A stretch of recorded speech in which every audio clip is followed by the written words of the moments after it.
esam tikuši ārā no meža. Tad nākamais darbs ir nodīrāt un tikt pie kažokāda. Ņemot vērā, ka nav zināms, tur bija kaut kāda gandrīz nedēļa kopš slazdu ievietošanas brīža un pārbaudi. Nav zināms īsti, kad viņš ir iekrits attiecīgi, pārtikā to gaļu. Katrs pēc pašu ieskatiem to varēs pateikt pēc taukiem. Ja tauki balti, tad viņš ir iekrits pavisam nesen, tātad pilnīgi droši viņu var pārtikā lietot, ja tauki ir sarkanīgi.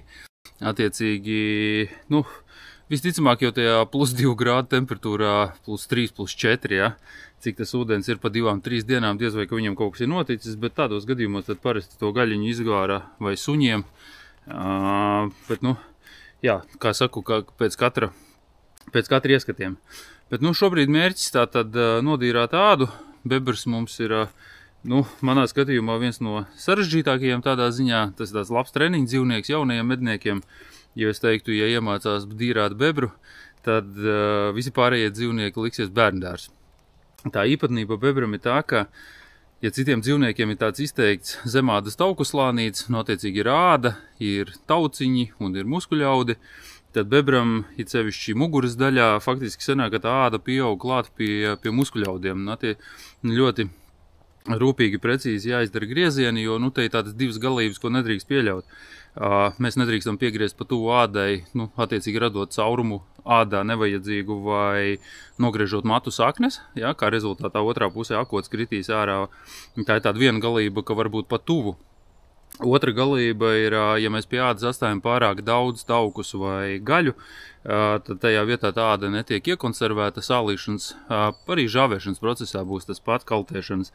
Un rezultāts būs tieši tāds pats otrā pusē, āda akots izsūta un akots nāk ārā. Tā kā te jāiemācās burtiski staigāt pa tādu šauru taciņu, noķert to vidusceļu, ja, lai nav pa tuvu ādai, bet te pašā laikā, lai arī nav pārāk daudz šo te, kas paliek klāt, ja, tauki un gaļa.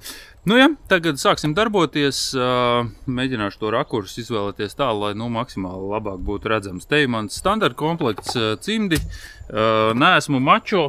Pareizāk sakot, neesmu vairs mačo, ja, jo kādreiz bija tāds manā skatījumā muļķīgs, un es biju tai pašā laivā, ja var teikt. Muļķīgs uzskats, ka īsti vīri strādā tikai ar plikām rokām. Var, protams, to darīt attiecīgi pret bebri, jo te nekādas tur, es nezinu, no kaut kādas higienas viedokļa nekāda problēma nav, bet vienkārši tas ir no praktiskuma viedokļa. Šodienā arī rekomendēju izmantot šos te plānos cimdus, kas vienkārši ļauj smuki taukainām rokām saturēt nazi, pēc tam rokas ir tīras, bet tas atkal pēc katra ieskatiem, ja. Bet man faktiski vienmēr arī mašīnā, medību procesā, vienmēr ir cimdu komplektiņš, nazis, un vēl viens nazis, ja. Abi nažiem jābūt ļoti asiem. Tā izteikti tieši bebru dīrāšanā, ja, ļoti asam nazim ir jābūt. Tāds vismaz, redzat, te nekas nav balts vai melns, ja. Šim video nav mērķis iemācīt kā kaut kādu absolūto patiesību. Es parādu, kā es to daru. Un manā skatījumā, tajā darbībā man šausmīgi patīk, kad nazis ir faktiski skalpeļa asumā, ja, tad, lai izdarot griezienus, lai nav tur jāmuļļājās, jāļurkājās, lai tur, kur tu griez, viss arī notiek smukas taisnas līnijas, lai var noķert to zelta vidusceļu, dīrājot, neatstājot taukus vai neiegriežot ādā. Man ir tāds vēsturisks nazīts, man šausmīgi simpatizē, te jau var redzēt tīri pēc tā nolietojuma, tas ir ārkārtīgi sens eksemplārs. Man viņš ļoti simpatizē, īsts asmanītis, smuks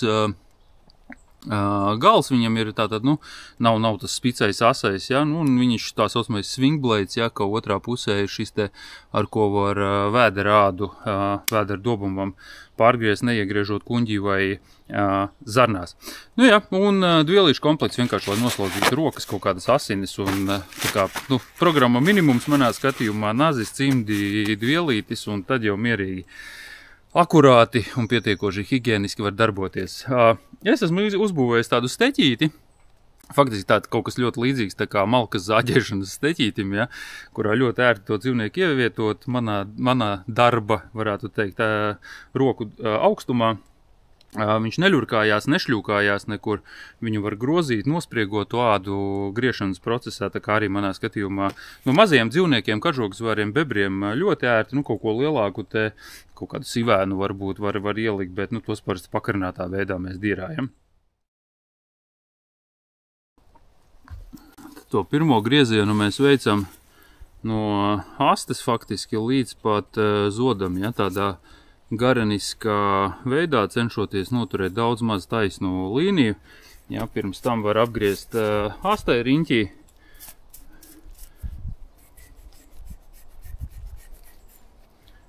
Astu vispār uzskata par baigot delikatesi bebram. Es gan neesmu piekritējis astai, bet tas standarta kulināriskais pagatavošanas veids, ko tik nedara tur vāra viņu un sautē un kūpina dažādi.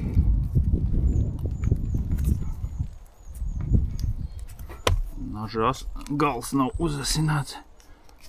Šis ir tāds, jā, bebrs ļoti sarežģīti griežās tādā ziņā.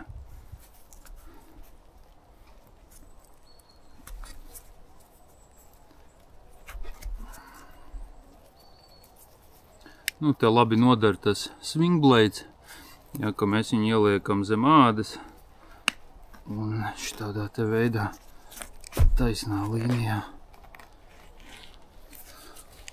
līdz pat zodam.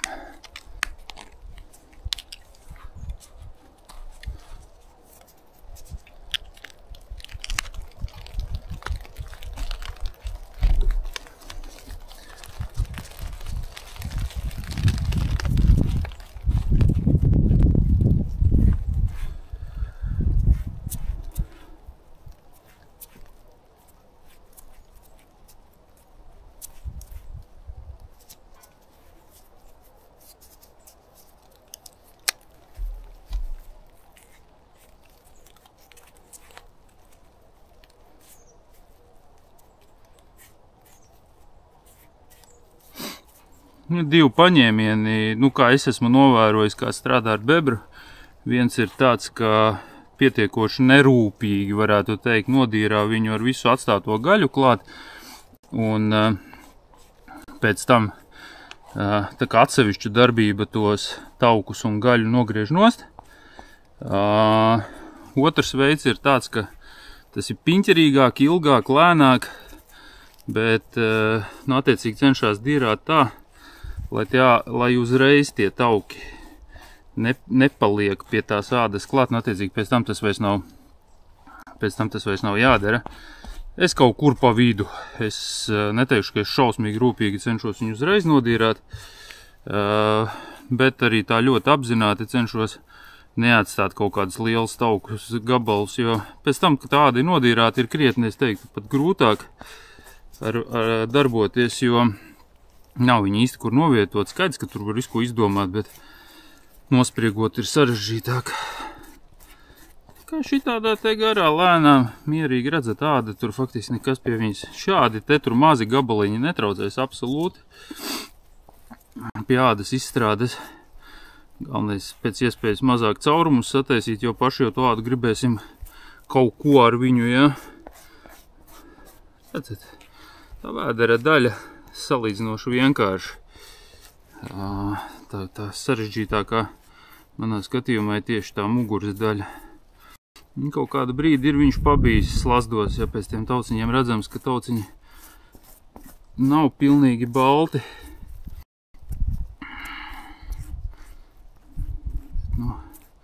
Katrā ziņā arī tā, ka teikt, ka viņš būtu sabojājies, tā arī nav.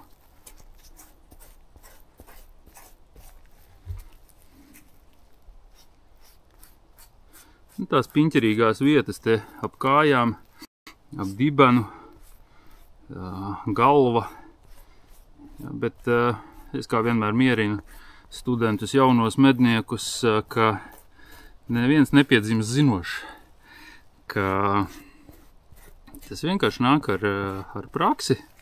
Ir jāņem, jādara. 5 izdarīs nepareizi, 6. sāks sanākt, un finālā būs visas iemaņas rokā. Jā, šitādā te garā, ja kaut kur redzu, ka paliek šitādi te liela tauku gabali klāt uzreiz, es viņus cenšos nograizīt, kamēr ir iespēja viņu tā forši nospriegot. Bet, tur galībās neiespringstot. Kājiņai vienkārši apgriežam riņķī.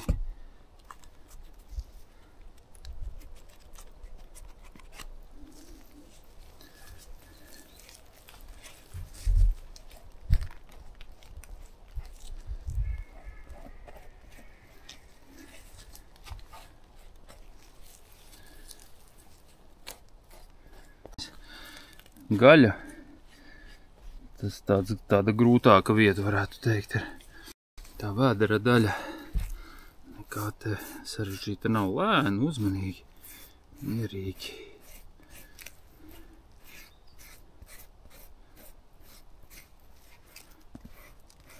Tam steķītiem foršam stāsts, ka var grozīt to bebru un nospriegot ļoti labi, kas svarīgi ir, jo, ja to ādu nevar nospriegot, tad bez taukiem, bez gaļas nodīrāt ir ārkārtīgi sarežģīti. Var, protams, ka piešaujās pats esmu, var to arī mežā izdarīt reāli. Bet, ja apstākļi ļauj, kāpēc ne? Kādreiz uz muguras, ceļš tēviņiem, ne tikai tēviņiem, bebers ir ļoti teritoriāls dzīvnieks, viņš ļoti aizstāv savu teritoriju. Mēdz būt ievainojumi vietas vecās rētas, un viņas tā no ārpuses pat vispār nevar redzēt, ka viņas tur ir, bet dīrājot bieži vien to spriegošanu un tuvo griešanu sanāk tajās rētaudos ieraut un uztaisīt caurumu. Tā kā pie muguras es ieteiktu tāds nesteigties lēnām, mierīgi, skatīties vienkārši līdzi, kā tas naža asmens strādā. Redzat, smuka, tīra ādiņa, nekas tur klāt nepaliek. Tādā garā mēs visu viņu arī apstrādāsim. Visu es nefilmēšu pa kaut kādiem posmiņiem, savādāk jums paliks vienkārši garlaicīgi skatīties.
Līdz pusītei tikuši. Es tur nefilmēju to muguras daļu, jo tur tāda monotona darbība, ja, bet kā redzams, āda smuka balta, nekādu lielu gaļas gabalu te nav. Protams, tā kā nodīrāsim, tā kā ja viņi būs nos no ķermeņa, tad vēl kaut kādas tādas ļarpets, redzat, te pie kājas ir palikuši tādi biezāki. Bišķiņ vēl paņemšu viņus nost, bet kopumā var teikt, tādai viņai arī plus mīnus vajadzētu izskatīties, ja caurumu nav, šitais ir kājas caurums, ja, ka es esmu iegriezis. Caurumu nav, smuka, balta, pie matu saknēm nekas nav nogriezts, tam rezultātam vajadzētu arī izskatīties. Griezīšu viņu uz otru pusi, un tieši tādā pašā veidā, ja, tas darbiņš ir izdarāms no otra gala vienkārši. Slidens kaila. Tad tā puse mums ir sadarīta. Tieši tas pats viss. Forši būtu, ja mēs to ādu baigi ar asinīm un taukiem nepieķēpātu. Es cenšos tad vielītes blakus, cenšos to roku, ko turēt, to šī daļā ādu akotu ar to, nu, taukus te ādā. Viņi gan tajā miekšķēšanas visā procesā liels problēmas neradīs, bet, nu, tā kaut kā iesāks ir tā arī turpina. Tā kā, jā, tieši tas pats. Tieši tā pati darbība no šī gala. Sākums te tāds, lai tā maliņa nepaliek. Kā jau es minēju, to visu var pēc tam izdarīt, bet kaut kā labāk man šķiet ir veltīt 5 papildus minūtes iesākt forši un pēc tam to laiku netērēt vienkārši. Tā vēders jau forši dīrājās viņam. Tā mugura tāda piņķerīgāka ir. Nekas tāds, bet lēnāk. Nu, uz vienu bebru kā piešaujās laika izpratnē. Kaut kāds, nu, es teiktu, kopš brīža, ka es uzlieku uz steķīša līdz brīdim, kā pilnīgi smuka, balta, tīra sālīšanai gatava āda. Nu, es teiktu, iesācējiem es pieņemu kaut kāda, nu, stunda droši. Nu, ka pirmās reizes to dara. Un skaidrs, jo vairāk daru, jo ātrāk sanāk, vai ne? Es neteiktu, ka es esmu baigais tur bebru specs. Nu, nav mūsu medību platībās viņu tik daudz, lai tas būtu tāds ikdienas, nu, pilnīgs ikdienas pasākums, ja. Bet, nu, teiksim tā, ar vidējām iemaņām kaut kāda pusstundiņa, nu, tāds nesteidzoties mierīgi, aptuveni aiziet uz vienu bebru. Tā kā, nu, slazdošana kopumā vispār ir tāds milzīgs laika patēriņš. Aizbraukt, nu, paskatīties, pārbaudīt, pārlikt tos slazdas un tā tālāk. Un šitais ir tas tā virtuves daļa, vai ne, ko parasti bieži vien pat neaizdomājās. Tā kā primāri liekas, kas tajā mežā notiek. Bet šī tā procesa neatņemamā sastāvdaļa, lai saglabātu trofeju, kas arī ir nepieciešama un laiku prasoša.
Un tad paliek tā galvas daļa. Nu, tas ir, jā, nu, vismaz man personīgi tas ir pati nepatīkamākā daļa.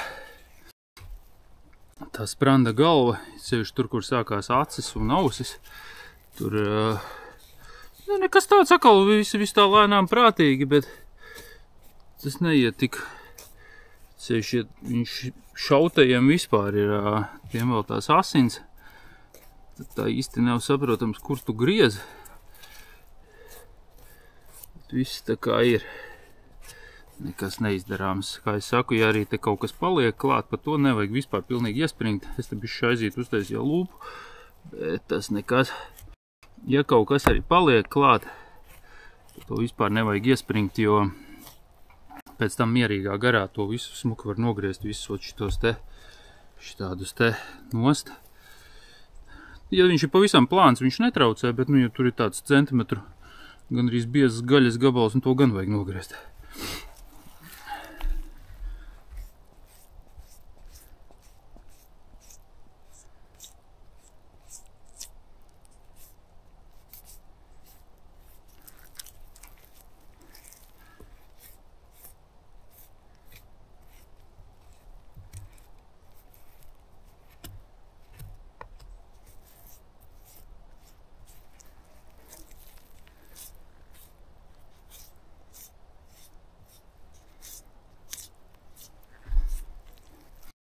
galvu es parasti, tā kad dīrāju, tad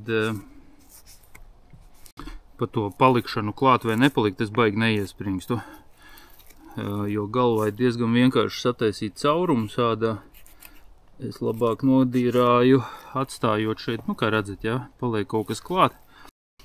Pēc tam tā kādi nodīrāti jau tad mierīgi nazīti tur. Tās mazās vietiņas visas paņem, nograiza nost. Jā, te ir mans, te es bišķiņ lūpā iegriezu, bet nu ideja tāda. Lūk, kažo kāda. Jā, smuka, balta, tīra. Nekas baigi daudz tur arī nav klāt palicis. Debir to mēs atsevišķi pašu gaļiņu. Kā redzams, skaista. Šitais būs smuks. Tumšais gadījies. Parasti tādi, nevar teikt parasti, bet bieži vien ir tādi gaiši, brūni. Tā tīri efektīvi. Varbūt ne tik ļoti izskatās, bet jā, tāds lūk tas dīrāšanas process, nekā jau baigi gudri te nav, darbiņš tikai. Nu, tā nākamais posms ir to kažo kādu iekonservēt. Ir divi varianti, vai nu kaltēt, kas ir tāds, nu, veco, var teikt, klasiskais paņēmiens, bet ar ko vairs, es pat nezinu, vai vispār kāds nodarbojās. Esmu to darījis tik daudz, lai izprastu procesu, lai zinātu, ko izstāstīt, bet mūsdienās skaidrs, ka lielākā daļa vienkārši ņem un iesāli, ja?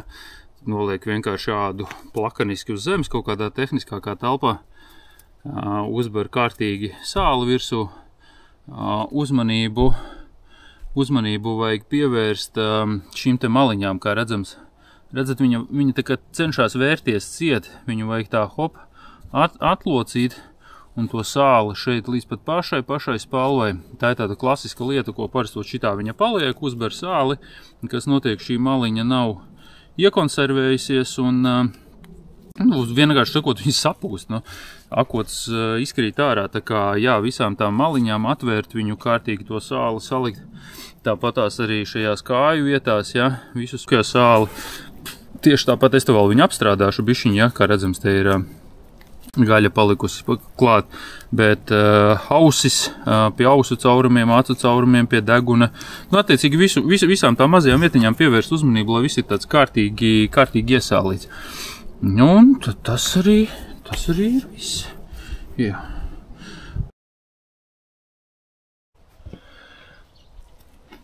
Nu, tad esam nonākuši tajā fināla fāzē.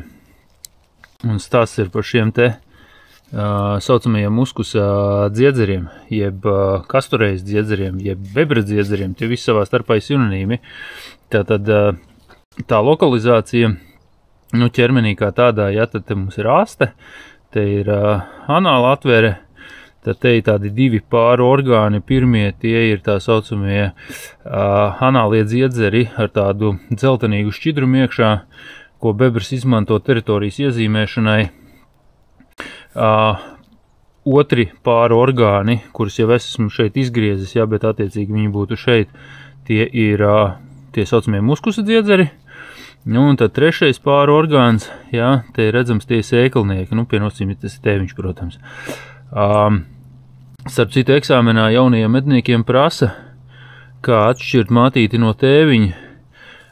Tas ir pēc kauliņa dzimuma loceklī, jo ārēju dzimuma atšķirību bebram nav. Attiecīgi, skatoties uz viņu vienkārši tāpat dabā, nevar saprast, kas tas ir mātīte vai tēviņš. Protams, dīrāšanas procesā, apstrādes procesā jūs redzēsiet šos te sēklniekus, jā, tad te neko sajaukt nevar, bet ja runājam par to kauliņu, tad kauliņš arī šeit pat ir iekšā, jā, tad, nu, attiecīgi viņš anatomiski te tā izkārtojums būtu šāds te ir tie dziedzeri, te ir anālie dziedzeri, muskusa dziedzeri, sēklnieki un kauliņš ir kā reiz starp anāliem un muskusa dziedzeriem iekšā. Var pat pamēģināt viņu izpreparēt. Viņš ir sačamdāms ar pirkstiem, bet nu, viņš ir ārkārtīgi maziņš, viņš ir tāds pilspaules kodoliņa lielumā, resnumā, pareizāk sakot, 4-5 cm garumā. Pa ko tad ir stāsts jaunajiem censoņiem, jaunajiem topošajiem medniekiem. Visi vienmēr ņirgājās par to jautājumu, vai tad tiešām tā tas ir. Tiešām tā tas ir. Tas, ka mēs pēc viņa parasti nevadamies, nu, attiecīgi, es godīgi sakot, es nezinu, es neesmu dzirdējis, ka kāds mednieks čamdītu kauliņu, lai saprastu, vai tā mātīte vai tēviņš. Bet tīri anatomiski, nu jā, būtu viņš te ir. Es viņu tagad mēģinu preparēt. Nav viegli pie viņa paša tikt, bet izpratnē vienkārši, lai jūs saprastu, cik maziņš viņš ir, un ja ir āda, tad es teiktu sačamdīt viņu, un ja perfekti zinu, kur viņš atrodas, jā, bet katrā ziņā tas nepalīdzētu medīšanas procesā. Lūk. Kur tas kauliņš arī ir, ja, nu, mērogā uz rādītāju pirksta, nu, tāds viņš arī ir. Ja, ir, kas viņas kolekcionē, nu, katram savs, bet tas ir tas eksāmena pareizā atbilde. Kauliņš dzimumu loceklī. Nu jā, un šos te kasturējas dziedzerus, tā tautas medicīna, ja, mēs viņus šādus te izgriežam ārā smuki, viņiem tāda plēvīta riņķī, ko nazi nogriežam nost vai noplēšam, un šādā te veidā uzkarinātā mēs tos dziedzerus arī atstāsim kādā sausā telpā, visticamāk nedzīvojumā, jo, nu, tas aromāts ļoti intensīvs ir, neteiksim, ka viņš ir pretīgs, bet, nu, tāds specifisks, diez vai, kad istabā jūs viņu vēlēsieties. Un, nu, žāvējam viņus līdz tādai cietžāvētās desas konsistencei, lai nedrūp, ja, lai nav pārkaltēti. Tad mēs viņus sagriežam gabaliņos, metam burkā iekšā uz vienu pāri. Te gan recepts ir daudz un dažādas, ja, bet tās standartiņš ir uz vienu pāri 0,5 litri degvīns un 1,5–2 mēneši uzlējums, nu, lai nostāvās izvelk visas tās vērtīgās vielas. Nu, un tad jau patēriņš katram individuāli, ja, kā kurš viņu iekšķīgi un cik bieži lieto. Lūk, tāds stāsts finālā mums pa bebru. Šo konkrēto eksemplāru es, ņemot vērā, ka viņš ir slazdos nostāvējis nezināmu laiku, nu, nosacīt nezināmu laiku, varētu būt 3–4 dienas. Pēc taukiem redzams arī nav pliki balti, vairs skaisti tauki, tas nozīmē, tas nav bijis šorīt, ka viņš ir iekritis. Tad gaļiņa aizies suņiem. Citos gadījumos, ja viņš ir svaigi nomedīts, vai iespējams ar ieroci, vai, teiksim, vakardien ielikāts lazdus no rīta viņš ir iekritis, tad, protams, viņš izmantojams normāli kulināriski ir, bet tā viena nianse ir tāda, ka, lai tiktu pie tādas, bieži vien ir tāds stereotips, ka bebram ir ļoti kaut kādas specifiskas piegaršas. Tā specifiskā piegarša būs divos gadījumos. Ja mēs atstāsim šos taukus pie gaļas, tad veidojās savā, nu, kādam traucē, kādam nē, bet ir neliela piegarša. Tātad viens variants ir tik no tiem taukiem, vienkārši nogriezt viņus līdz sarkanai gaļai. Un otra svarīgā lieta ir ar šo daļu aizmugurē, ja, kur ir tie dziedzeri visi, ar to nazi, ar ko te darbojās, ar to nazi nedrīkst turpināt gaļas apstrādi. Tad es pat rekomendētu darīt tā, kad āda ir nodīrāta, tad to aizmugurē daļu šeit atdalīt vispār kā atsevišķu darbību, tikt galā ar kulinārisko pasākumu un pilnīgi atsevišķi darboties ar šo daļu, ja? Jo, ja iegriež šajos, tajos anālajos dziedzeros, ja, redzams, viņš tāds mīksts, tur iekšā pilnīgs šķidrums ir, tas ir ārkārtīgi nepatīkams specifisks aromāts, kas momentāli var sabojāt visu produkciju, visu gaļu, un tajā gadījumā tiešām tas bebrs kļūst tuvu, varētu teikt, nēdams. Nu, organiska barība, bet tas ir arī viss, ja? Tā kā izgriežam to daļu atsevišķi, asti, kas vēlās kūpināt, ja, un tad pārējā gaļa taukus nost, un ticiet man, nekādas tur nav ne piegaršas, ne specifikas, nekā pēc kauliem tikai varēs saprast, ka tas ir bebrs, pēc garšas noteikti nē.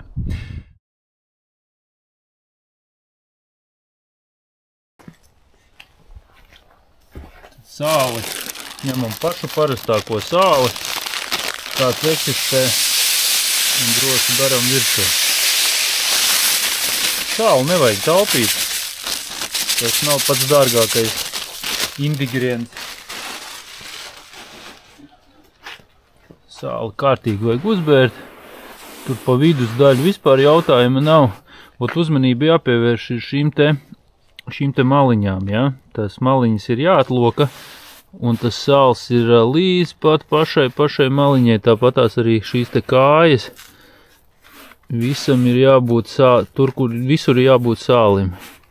Kur ir jēls, visam jābūt sālī. Sāls pa daudz nevar būt. Tāda varianta nav.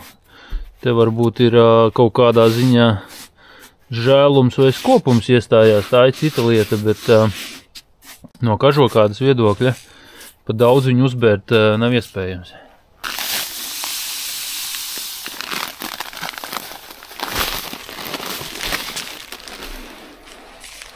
Tās maliņas, tās ir, es viņām tik ļoti uzsveru to svarīgumu, jo tā ir manis paša kļūda pirmajām kažokādām, ka to vidu it kā, jā, viss skaidrs, bet tās maliņas paliek neiesālītas, un kā rezultātā tāda izsūta tajā vietā, un viņi, izkrīt akots, platība samazinās, kažokāda jau pati pārējā, kas ir iesālīta, paliek vesela, bet tieši tā daļa aiziet bojā.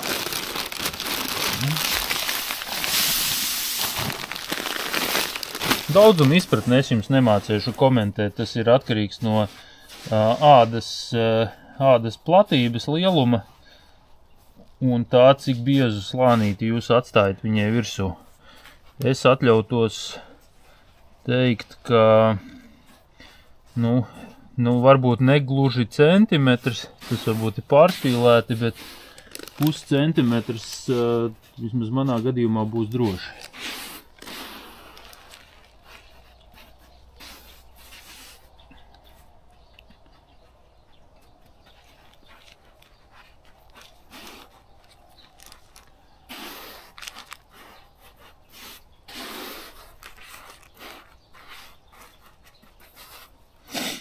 Priekšējās kājas, pat cik viņas sanāk tā kā tādas trubiņas, tad ap viņām es atstāju parasti tā kā varētu teikt kaudzīti, to trubiņu tā kā kaudzītē, deguns arī tas pats.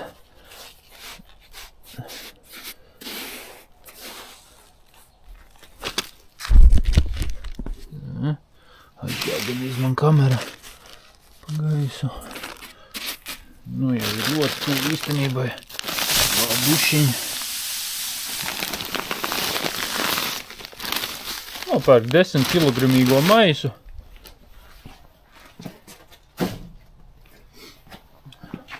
Un pāris kažokādām ar to ir pilnīgi pietiekami. Ir, kas vēl kontrolē, tad šī sāls kļūs slapja diennakts laikā. Ko dara sāls? Viņa vēl kā ārā mitruma, ne? Viņa slapja kļūst salīdzinoši ātri. Es zinu, ka ir mednieki, kas dara vēl dubults neplīst. Nezinu, vai tas ir baigi vajadzīgs. Attiecīgi nober to slapjo sālskārtu nākamā dienā nost un uzbar vēl jaunu tā kā kontrolu kārtiņu, varētu teikt, pa virsu. Katrā ziņā tajā noteikti nav nekā nepareiza. Iespējams papildus sāls patēriņš vienkārši. Bet sliktāk no tā nekļūs. Lūk, es teiktu, darbiņš padarīts. Šitā te mēs viņu iesālam, atstājam. Un tad, kad ir gatavībā, tad mums jau daudz variantu nemaz nav. Tā ir Lietuva. Šauļi. Jā, tad tur jau var fantazēt kādā veidā pa pakautomātu vai vest dzīvajā. Vai rūpnīcas pārstāvis katru mēnesi brauc uz Rīgu, var atdot un pēc tam vesels gatavs savākt. Bet, tāds ir tas process. Tā kā tas arī būs viss šai reizei. Tā kā paldies par uzmanību. Un tiekamies nākamajās epizodēs.